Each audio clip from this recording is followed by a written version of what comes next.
Tiene su propio baile. Se llama The Cool. No había nada como Soul Train. Semana tras semana, no solo era un programa de música, sino un destino de estilo, ritmo y cultura pura. El escenario era donde se hacían leyendas y nacían estrellas. Desde las líneas de baile hasta las actuaciones inolvidables, Soul Train marcó el sonido de una generación. Pero mientras que la mayoría de los artistas se iban en gloria, no todos los invitados se despedían en términos de amistad. Detrás de todas las luces y los movimientos de baile, hubo un visitante cuya llegada fue tan... que Don Cornelius mismo decretó que nunca más sería invitado. ¿Cómo comenzó todo? Cuando la gente habla de la edad de oro de la televisión musical, siempre se menciona un programa. Soul Train. No era simplemente un programa de televisión. Era un fenómeno cultural que influyó en la música, la moda y la danza durante más de 3 décadas. Soul Train comenzó inicialmente a nivel local en Chicago, Illinois, en WCIU-TV en 1970, pero no permaneció pequeño por mucho tiempo. Después de un año de popularidad local, Soul Train fue distribuido a nivel nacional el 2 de octubre de 1971 y continuó hasta el 25 de marzo de 2006. Durante sus 35 años fue el lugar para ser visto para algunas de las estrellas más grandes de R&B, soul y finalmente hip hop. El genio detrás de esta revolucionaria serie fue Don Cornelius. No solo inventó Soul Train, sino que también fue su primer y más reconocible presentador durante más tiempo que nadie. Cornelius no era solo la cara del programa, era la fuerza impulsora, asegurando que el programa mantuviera su estilo y esencia distintivos. En el momento en que Soul Train dejó de emitirse en 2006, había transmitido más de 1.100 episodios y fue una de las series sindicadas de primera emisión de mayor duración en la historia de la televisión estadounidense. De hecho, los carteles de las temporadas posteriores promocionaban el logro en sus títulos de apertura. Eso siguió siendo cierto hasta 2016, cuando Entertainment Tonight lo superó formalmente al terminar su propia temporada número 30. Un par de años después, Wheel of Fortune también alcanzó el mismo hito. Pero para los fanáticos de la música, el récord de Soul Train sigue siendo inigualable. Aunque el programa dejó de producir episodios nuevos, no desapareció de nuestras pantallas. Una serie de reposiciones titulada The Best of Soul Train continuó emitiéndose durante otros 2 años, lo que permitió a los fanáticos ver algunas de las actuaciones más inolvidables. Y la marca Soul Train, en sí, no desapareció. Hoy en día, sobrevive en eventos como los Soul Train Cruises y, naturalmente, los Soul Train Music Awards anuales. A partir de 2016, la empresa y su enorme videoteca pertenecen a Paramount Global bajo los auspicios de BET Networks, continuando perpetuando su legado para las generaciones futuras. La historia de Soul Train en realidad es anterior a su lanzamiento de sindicación en 1971. Ya en 1965, TV, una pequeña estación UHF de Chicago, comenzó a probar programas de baile juvenil. Hubo 2 de los primeros, Kitty Go y Red Hot and Blues. Este último, que tenía principalmente bailarines afroamericanos, fue particularmente importante y presagió lo que evolucionaría Skinny hasta convertirse en Soul Train. Don Cornelius estaba empleado en ese momento como lector de noticias y disc jockey para WBBON, una estación de radio con sede en Chicago. Se unió a WCIU en 1967 como reportero de noticias y deportes. Pero Cornelius también tenía un proyecto paralelo. Estaba promocionando conciertos en vivo en escuelas secundarias locales bajo la bandera de The Soul Train. Estos conciertos mostraron artistas locales y ganaron seguidores. En 1970, tuvo la oportunidad de llevar esta idea a la televisión. Debido a un acuerdo de patrocinio con Sears, Roebuck and Company, Soul Train hizo su debut en WCIU TV el 17 de agosto de 1970. Era un programa sencillo en sus primeros días, grabado en video en blanco y negro, con un presupuesto pequeño. Pero incluso el primer episodio contó con el poder de las estrellas, con apariciones especiales de Jerry Butler, The Twilights y The Emotions. Sin embargo, Cornelius no estaba solo. Clinton Gent, un bailarín profesional interno, hizo apariciones en esos primeros programas y luego se convirtió en productor detrás de las cámaras. Desde sus humildes comienzos, Soul Train evolucionó hasta convertirse en una plataforma que marcó la pauta de una época. Mudándose a Los Ángeles, tras el dramático comienzo de Soul Train, en Chicago. No pasó mucho tiempo antes de que el programa comenzara a atraer la atención nacional. La popularidad del programa inicial pronto atrajo a patrocinadores, entre los que destaca la Johnson Products Company y su línea de productos para el cuidado del cabello, Afro Sheen. Su patrocinio permitió a Don Cornelius dar un gran paso adelante, trasladando Soul Train a la sindicación nacional. En octubre de 1971, el programa se estrenó como una serie sindicada semanal. Cornelius y su equipo inicialmente se acercaron a 25 mercados de televisión separados fuera de Chicago. Inicialmente, sin embargo, solo 7 ciudades se comprometieron: Atlanta, Birmingham, Cleveland, Detroit, Houston, Los Ángeles y Filadelfia. Pero era algo. Y al final de la primera temporada, Soul Train había crecido hasta los otros 18 mercados. El tren se estaba moviendo y no estaba desacelerando. Lo que fue tan monumental acerca de este logro fue la realidad de que anteriormente no había ningún otro programa de televisión comercial producido por productores negros para consumidores negros. El único programa disponible a nivel nacional producido por y para individuos negros. Antes de esto, era Soul, que se transmitía en la televisión pública. Soul Train llenó un enorme vacío en la representación en la televisión regular, proporcionando a los artistas, bailarines y la cultura afroamericana una plataforma comprometida en horario de máxima audiencia. Con la sindicación, el programa también hizo un gran movimiento hacia el oeste. Cornelius trasladó la base de operaciones de Soul Train de Chicago a Los Ángeles, donde permanecería durante el resto de sus 35 años.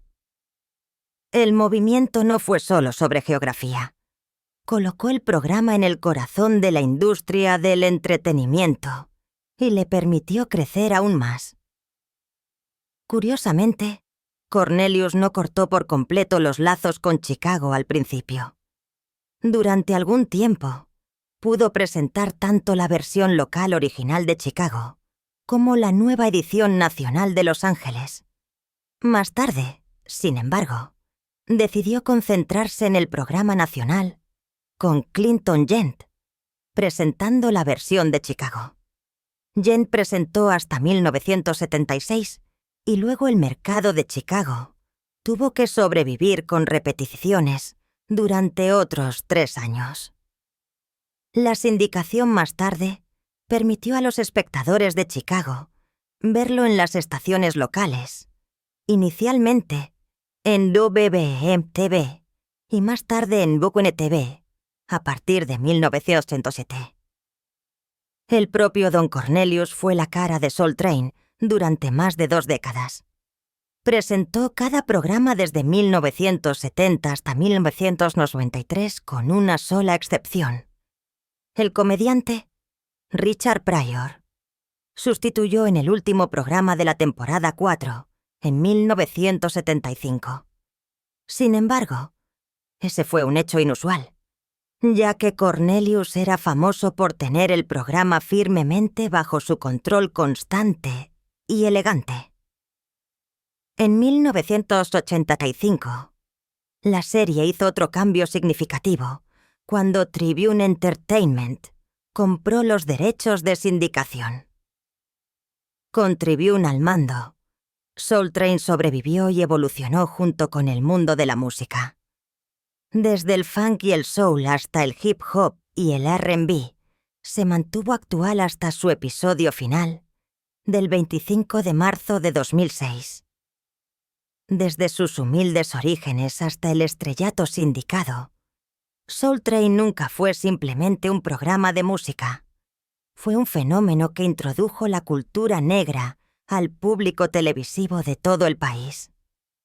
El visionario detrás de Soul Train, Don Cornelius, el hombre que revolucionó para siempre la forma en que se celebraba la cultura negra en la televisión, nació en el South Side de Chicago el 27 de septiembre de 1936. Creció en el barrio de Bronxville de Chicago y se graduó de la escuela secundaria Double en 1944.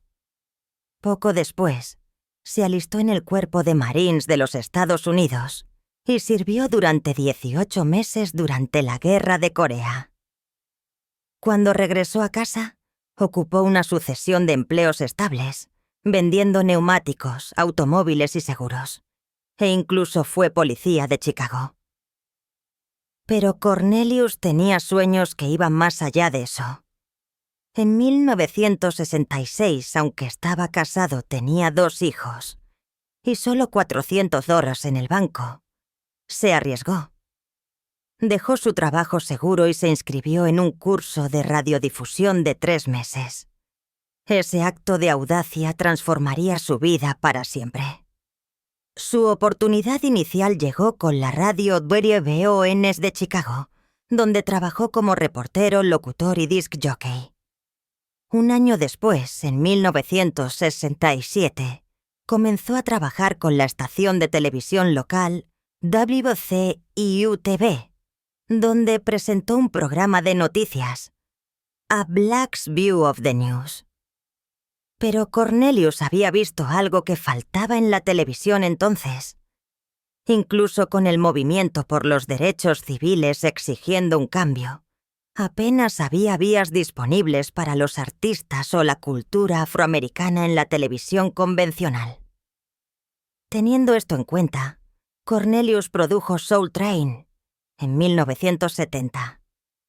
Inicialmente, fue un programa local diario sencillo en Chicago, pero en un año se hizo nacional y se trasladó a Los Ángeles.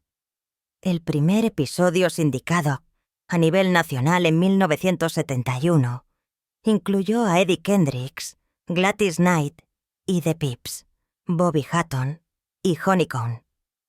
Una de las primeras indicaciones del talento de superestrella que el programa albergaría. Cornelius fue más que un anfitrión. Fue un innovador. Influenciado por el movimiento por los derechos civiles, deseaba dar a conocer a los artistas y bailarines afroamericanos. Antes de Soul Train, los artistas negros no solían aparecer, sino como invitados en los programas en gran parte blancos. Cornelius cambió esa situación y creó un programa que presentaba la cultura negra de manera central. Estrellas como James Brown, Aretha Franklin, Marvin Gaye y Michael Jackson obtuvieron audiencias más amplias a través de Soul Train. Los propios bailarines también eran estrellas, allanando el camino para posteriores programas de televisión orientados a la danza. Su impacto no se limitó a la música, fue cultural. Con Soul Train, Cornelius promovió el mensaje Black is Beautiful y presentó a los afroamericanos de manera positiva y orgullosa. La popularidad del programa se extendió más allá de los espectadores negros, logrando finalmente una vasta base de fans multirracial.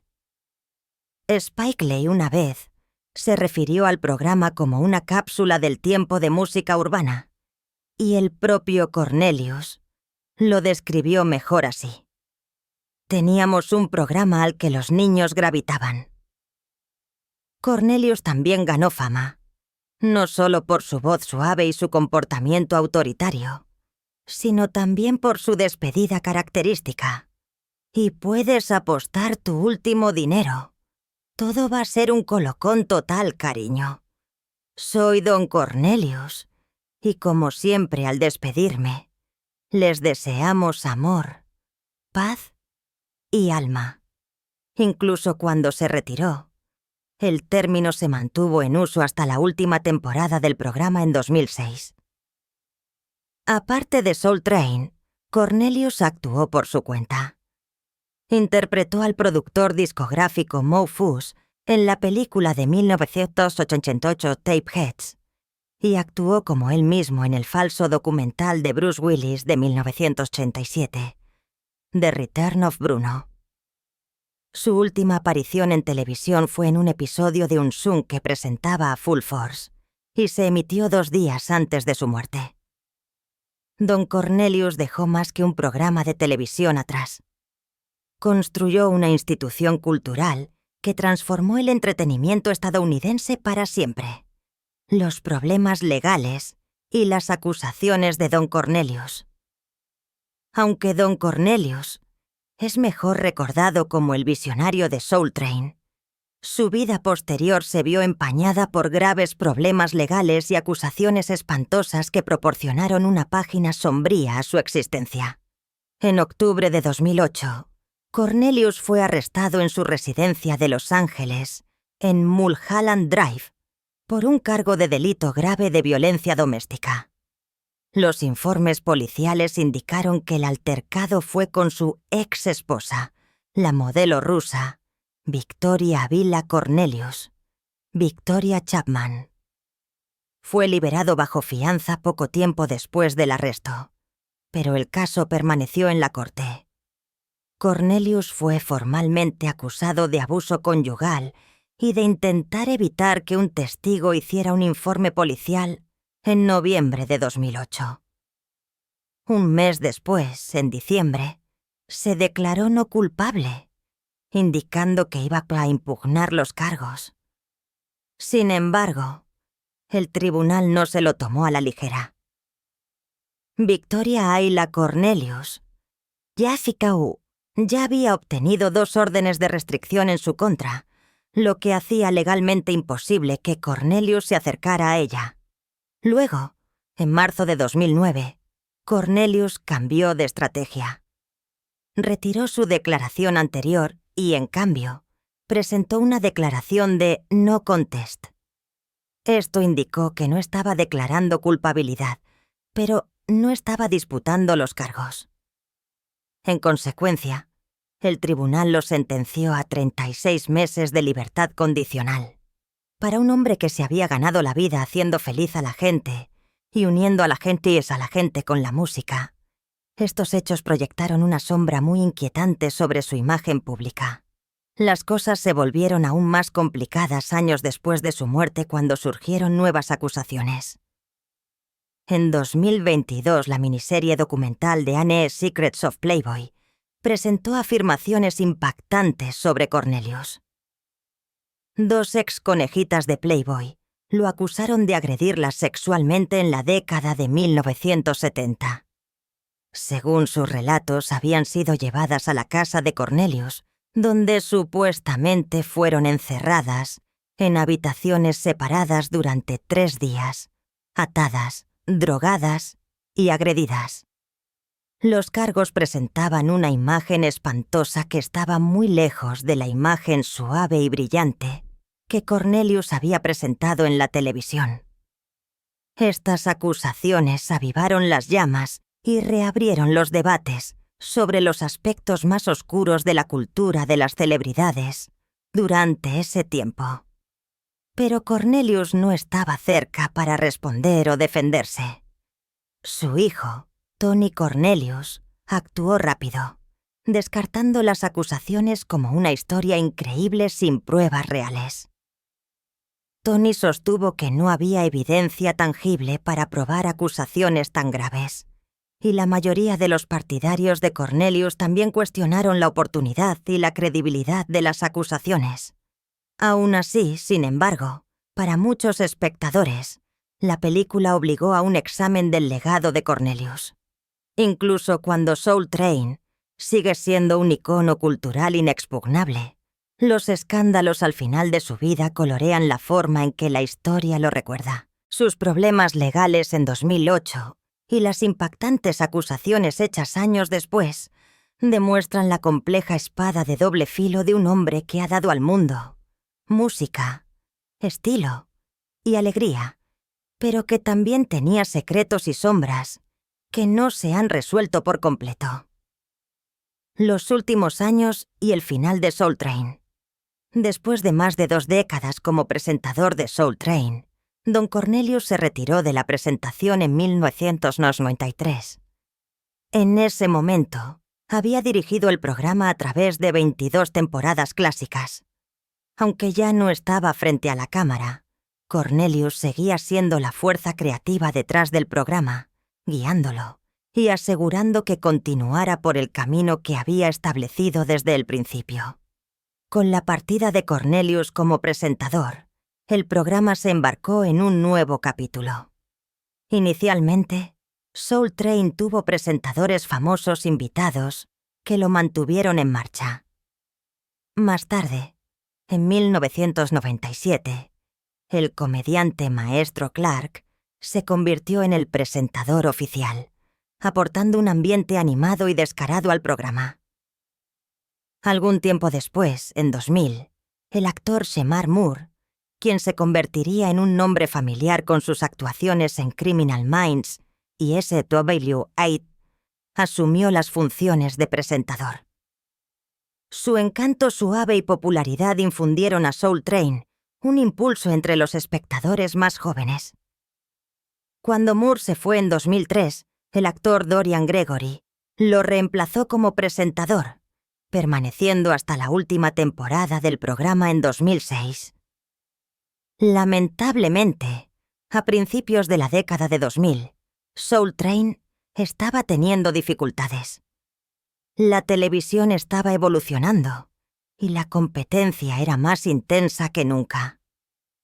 Los videos musicales eran un elemento básico en los canales MTV y BET, mientras que las formas emergentes de televisión musical estaban alejando a los espectadores jóvenes. Las calificaciones de Soul Train comenzaron a disminuir. Al final de la temporada 2005-2006, las calificaciones de Nielsen cayeron por debajo de 1,00. Eso se tradujo en cada vez menos espectadores mirando cada semana. Otro problema fueron los horarios. La mayoría de las estaciones que transmitían Soul Train, generalmente afiliadas de Fox, o aquellas que eventualmente se unirían a WB o UPN, comenzaron a programar el programa lejos de su horario habitual de los sábados por la tarde. En cambio, fue relegado a horarios nocturnos, donde se hizo cada vez más difícil para los espectadores sintonizarlo. La pérdida tanto de calificaciones como de exposición hizo que fuera difícil para el programa mantener su influencia alguna vez ineludible en la cultura. En 2006, después de su temporada número 35, la producción de nuevos episodios se detuvo. En lugar de desaparecer por completo, Soul Train comenzó a transmitir repeticiones. Durante los siguientes 2 años, los espectadores pudieron ver lo mejor de Soul Train, que reutilizó viejos episodios de 1978, posiblemente la edad de oro del programa. Esto permitió a los viejos fanáticos revivir las actuaciones memorables, y los recién llegados pudieron descubrir lo que hizo que el programa fuera tan destacado. Detrás de las escenas, sin embargo, el futuro de Soul Train se puso en duda. En diciembre de 2007, Tribune Entertainment, la firma que había estado distribuyendo el programa, anunció que estaba cerrando sus puertas. Eso dejó a Don Cornelius Productions en busca de un nuevo socio. Afortunadamente, Cornelius pudo negociar un acuerdo con Trifecta Entertainment and Media, lo que garantizó que la biblioteca de Soul Train todavía tendría una vida después de su emisión inicial. Aunque el programa original había sido cancelado, su impacto nunca vaciló. Renacimiento, nueva propiedad y el legado de Soul Train. Incluso después de que se mostrara el último episodio nuevo en 2006, Soul Train no simplemente desaparecería. El programa había ganado una reputación tan sólida que la gente todavía quería exposición a la música, las entrevistas y la cultura que había archivado. Pero durante años, el propio Don Cornelius estuvo bastante celoso de la marca. No quería que los clips circularan en línea sin permiso y se resistió a la venta no autorizada de VHS o DVD de episodios antiguos. Para él, Soul Train no era solo entretenimiento. Era una joya cultural que necesitaba ser tratada con cuidado. Eso terminó en mayo de 2008, cuando Cornelius puso los derechos de la biblioteca de Soul Train a la venta. El comprador fue Madvision Entertainment, una firma controlada por individuos con antecedentes en la publicación y el entretenimiento. Los detalles del acuerdo no fueron revelados, pero representó un cambio sísmico. Por primera vez, alguien que no fuera Cornelius era dueño del futuro de Soul Train. Lamentablemente, poco después, el programa perdió a uno de sus mayores benefactores de transmisión. Tribune Broadcasting, que había transmitido la serie durante años en sus estaciones. América entre ellas, abandonó el programa al comienzo de la temporada 2008-2009. Otras estaciones pronto siguieron, y para el 22 de septiembre de 2008, el propio sitio web de Soul Train reconoció los hechos. El programa ya no estaba en distribución. Sin embargo, Madvision comenzó a inyectar nueva vida a la marca en formas en que Cornelius había luchado. En abril de 2009, un canal de Soul Train debutó en YouTube, lo que facilitó a los fanáticos acceder a clips retro. Más tarde, Madvision se asoció con Time Life para distribuir conjuntos oficiales de DVD de Soul Train, que demostraron ser un éxito entre los fanáticos de toda la vida que querían revivir la magia. Luego, en 2009, se asociaron con la red derivada de BET Centric para revivir los Soul Train Music Awards. Centric también comenzó a transmitir repeticiones de episodios más antiguos para que un público completamente nuevo pudiera disfrutar del programa. Posteriormente, Bounce TV se unió, agregando repeticiones a su lista. Para 2011, la marca había cambiado de manos una vez más. Esta vez fue comprada por un grupo de Magic Johnson, junto con Intermedia Partners, una firma de capital privado. Sus planes para Soul Train eran grandiosos. Hablaron de crear una película, representaciones teatrales e incluso un crucero Soul Train. El propio canal Aspire TV de Johnson también comenzó a transmitir repeticiones, manteniendo las ruedas en movimiento para los fanáticos de toda la vida. Mientras tanto, Don Cornelius todavía hizo apariciones en documentales y ceremonias conmemorativas de Soul Train que honraban el legado que había establecido. Desafortunadamente, en febrero de 2012, Cornelius se quitó la vida, dejando atrás un gigante legado cultural. La marca continuó, sin embargo. En 2013, Centric presentó el Soul Train Cruise, una escapada llena de música que trajo la energía del programa al océano. Por último, en 2016, Paramount Global compró todos los derechos del nombre Soul Train, su extensa biblioteca, los premios y los eventos de crucero. Con ellos al mando, la marca continúa viva, recordando a todos la fenomenal influencia que Soul Train tuvo en la música, la danza y la cultura. Rick James y el estrellato del funk. Rick James, también conocido como James Ambrose Johnson Jr., nació el 1 de febrero de 1948 en Buffalo, Nueva York.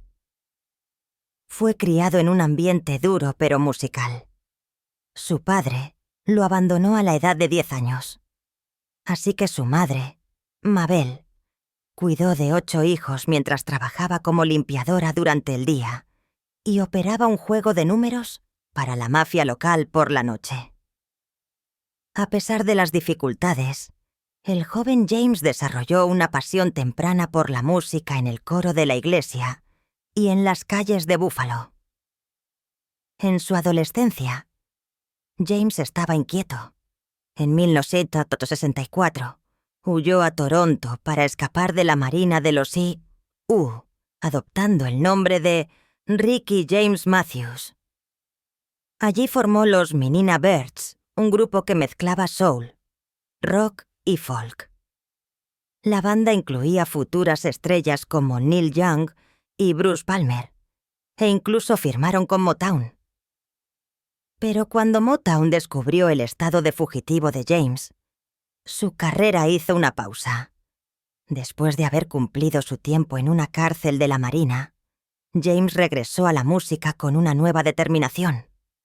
Osciló entre Toronto, Detroit y Los Ángeles a finales de los 60 y principios de los 70, trabajando con diferentes bandas y escribiendo canciones para los artistas de Motown. Se cruzó con leyendas como Stevie Wonder, Marvin Gaye e incluso Jim Morrison, quien una vez lo engañó para que consumiera ácido. A pesar de los fracasos, James continuó probando suerte, trabajando con sonidos que fusionaban rock, funk y soul. En 1977, finalmente logró un gran avance al firmar con el sello Gordy de Motown. Un año después, debutó su primer álbum, Come Get It, con Stone City Band. El álbum produjo éxitos como You and I y Mary Jane, lanzando a James al estrellato.